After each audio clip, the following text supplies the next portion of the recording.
सुद्धा पाहिलंय, या नवीन लाईव्हला सुद्धा पाहिलंय. एका पोकळी असतील समोर, फ्लिक केलाय बॉलला. एकच धाव घेतली आहे मयुरेशनं, दुसरीचा पत आले. शेवटचा चेंडू आणि या शेवटच्या चेंडूवरती एकला षटकार, 6 धावांचा. कधीही बॅटर पनिश करतात आणि तेच केलं, पनिश केलं. मयुरेश पोकळे यांनी मोठा फटका खेळले षटकारासाठी. धावसंख्या 6 ने पुढे जाते आहे आणि 3 षटकांच्या नंतर धावसंख्या द्वंद्व आपल्याला पाहायला मिळते. पहिल्याच बॉलवरती बॅटची आउटसाइड एज होती. शॉर्ट थर्ड मॅन मध्ये फिल्डर आहे. एकच धाव आली आहे बघा. काय रनअप चुकलेत.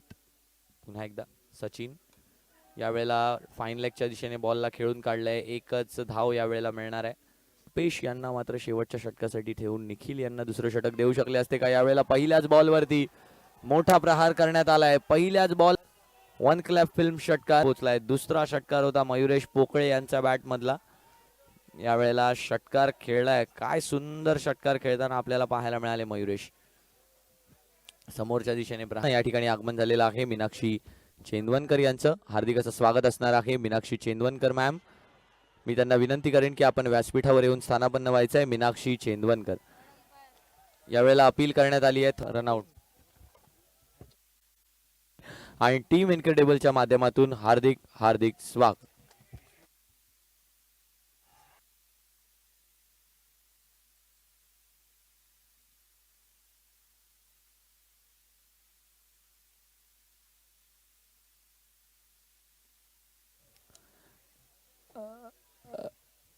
सर मागील बॉलवरचा डिसिजन कळवायचा आहे पुन्हा एकदा.